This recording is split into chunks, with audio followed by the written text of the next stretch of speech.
Let's go through the Pittsburgh Steelers 2025 season. Welcome into the Bleav in Steelers show. My name is Mark Bergin, and I'm going to go through the Steelers schedule, going to give you my thoughts about the matchups and whether I think the Steelers will win or lose each and every game. Let's get started. Week 1, Steelers on the road against the New York Jets. The storylines write themselves, going up against their former quarterback, Justin Fields. You got Aaron Rodgers, potentially for the Pittsburgh Steelers going up against his former team. I'm not surprised Pittsburgh opens up on the road, considering that the Pittsburgh Pirates are still wrapping up their season right by Acrisure Stadium. So I'm not surprised the Steelers are on the road. And I think that this signals that the NFL thinks that Rodgers will end up signing with the Pittsburgh Steelers. With or without Rodgers, I like Pittsburgh to win this one, considering that the Jets haven't made the playoffs. It's been since the 2010 season. It's a long, long time. And I know Fields is probably going to want to get some revenge against his former team. I like Pittsburgh in week 1. Let's go to week 2 when DK Metcalf will be playing his former team in the Seattle Seahawks. Sam Darnold, now the new quarterback in Seattle. I also like Pittsburgh in this one at home, the home opener against the Seattle Seahawks. I'm taking the Steelers with or without Rodgers to start out 2-0. Now, week 3 is when this is a real litmus test game for the New England Patriots. Drake May entering his second season. Mike Vrabel, the new head coach in New England. I really don't know what to expect from this Patriots team, considering you got a new regime with Mike Vrabel and company. But what I do know is that the Patriots don't have a ton around Drake May to help him. No, I know Will Campbell, their first-round pick, will help them at the left tackle position. But I can't believe that I'm saying this. I've got the Steelers starting off 3-0 to start the 2025 season, with or without Aaron Rodgers. And you might think that I'm crazy, but I think that they have some favorable matchups to open up this season. Now, week 4 in Dublin. The last time the Steelers played abroad was in the 2013 season, and they'll go up against a Vikings team that'll be led by J.J. McCarthy. This was a Vikings team that was very good with Sam Darnold a year ago. McCarthy missed his entire rookie year, but if McCarthy can even just steer the ship, they have really good receivers on the outside with Justin Jefferson, who might be the best in the game, Jordan Addison. I've got the Steelers losing in Dublin in week 4, starting out 3-1. And again, that's regardless if Rodgers plays or not. So the Steelers have a very, very early bye week in week 5, which I don't think really helps them all that much. But I'm not surprised that the bye comes in the aftermath of the Dublin game against the Minnesota Vikings, just so that the team can kind of get reacclimated and that they don't have jet lag in the coming weeks. Then week 6, the Steelers host the Cleveland Browns. Who's going to be the quarterback in this game for Cleveland? Because they've got 5 right now at the time of this recording in Deshaun Watson, who is likely out for this season, or at least missed a chunk of the season with that Achilles injury. You've got Joe Flacco. Could it be Kenny Pickett? Kenny Pickett and Deontay Johnson going up against the Steelers. Also, DeMonte Casey on the defensive side of the ball at the safety position going up against his former team. But Myles Garrett just got a huge contract. Can you imagine if it's Kenny Pickett versus Mason Rudolph? Remember that Thursday night game that the Steelers played all those years ago when they got into a big brawl and Garrett was swinging Rudolph's helmet at his head and everything?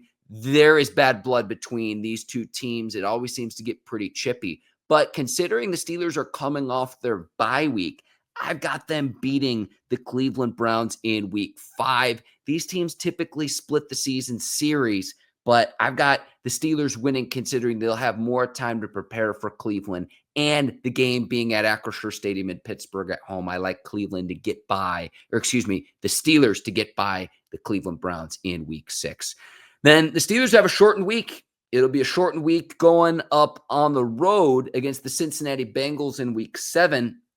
And because of the shortened week as well, got the Steelers losing on the road. This is a very potent Cincinnati team that's constructed almost in the complete opposite image as the Pittsburgh Steelers. Now, we'll see what the Bengals do in their contract negotiations with Trey Hendrickson, their defensive end. He has said he won't play on his current deal. He led the NFL sacks a year ago, but other than Hendrickson, this was a really bad defense. Now, the Bengals allocate more money than any team in the NFL at the receiver position with Jamar Chase and T. Higgins. They also re-upped the tight end in the offseason. So Joe Burrow has this offense flying high, but the defensive side of the ball is where Cincinnati tends to struggle. On a shortened week, I like Cincinnati to knock off the Steelers at home in week 6. Week 8, the Steelers go to prime time against the Green Bay Packers. Sunday Night Football. Mike Tomlin usually gets his team ready to play in prime time. And considering if it is Rodgers going up against the Packers, I actually think he'll want to stick it to his former team in Green Bay. So this is a scenario where I've got the Pittsburgh Steelers winning if they have Rodgers. If they don't, I've got them losing this game in week 7.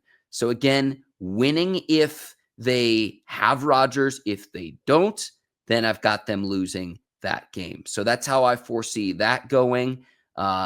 Just again, a lot of this is contingent upon what does this season look like if Rodgers is there versus if Rodgers isn't. Okay, let's go to week 9 then.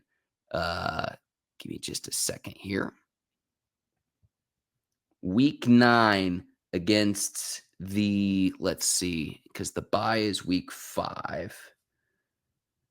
So we're going to week 9 here, and that is against the Colts, against the Indianapolis Colts. I don't know who the quarterback of the Colts is going to be in this game. Is it going to be Danny Dimes? Is it going to be Anthony Richardson? I know that they can run the ball with Jonathan Taylor up front, but considering how one-dimensional this team is at home, if the Steelers are a legit team in 2025, you got to take care of business. I'll take the Steelers at home against the Colts in week 9.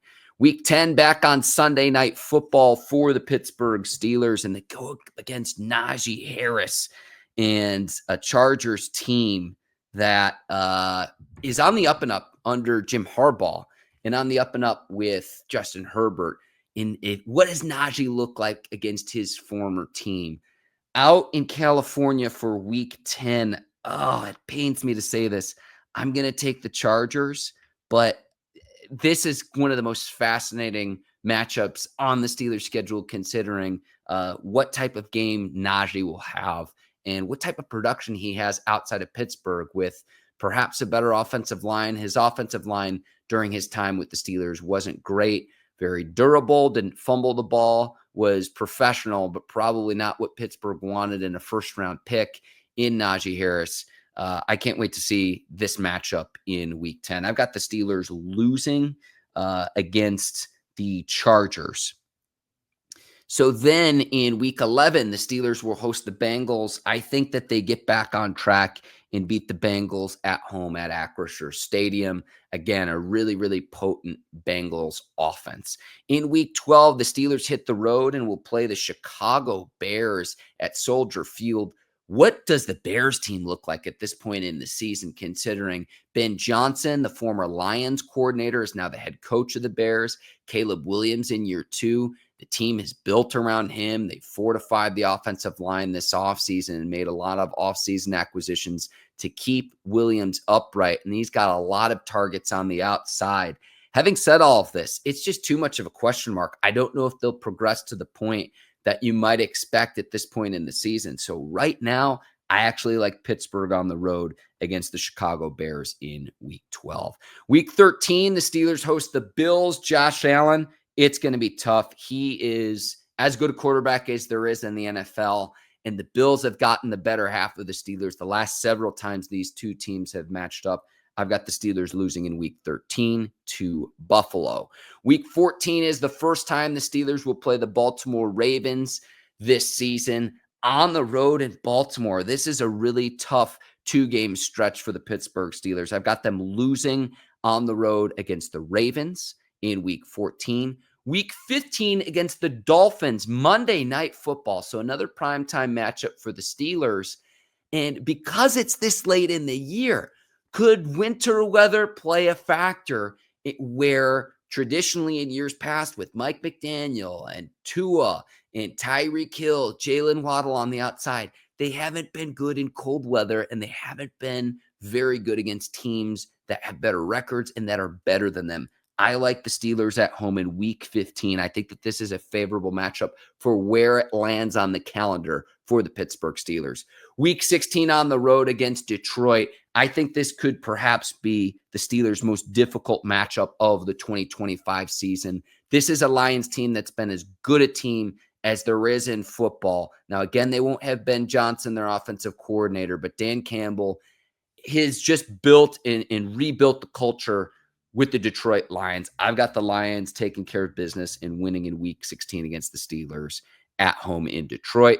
Steelers against the Browns. And I had the Steelers beating the Browns earlier. I've got them splitting the season series. I've got them taking a loss in week 17. And then in week 18 to close out the season, the Pittsburgh Steelers host the Baltimore Ravens. So let me do my math here and add all of this up in real time to figure out what I've got for the records. But the only game that I think is really a coin flip of whether Rodgers plays or not at this point in time is that Green Bay game. All right, so to recap, I've got the Steelers at 10-7 with Aaron Rodgers, 9-8 if they don't have him. Year 19 of Mike Tomlin, what do you expect really at this point? They've had winning records with worse quarterbacks before. I don't think that the Steelers are going to go and be a true AFC contender. I really don't think that they're going to go on a Super Bowl run, but they've had winning records. I'd argue with less talent. And I actually think that this schedule is pretty favorable outside of that 2-game stretch against the Bills and Ravens. Week 13 and 14 is perhaps the toughest stretch. The Dolphins on Monday Night Football and then week 16 against the Lions. That's a pretty tough 4-game stretch for the Pittsburgh Steelers. Again, you've got 3 primetime games for Pittsburgh.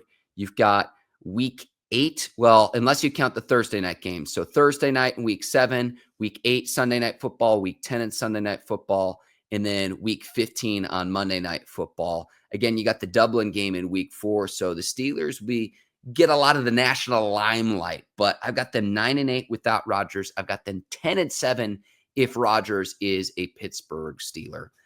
Schedule release, always really, really exciting. My name is Mark Bergin. Let me know what you think in the comments about my analysis, if I'm spot on, if I'm missing something.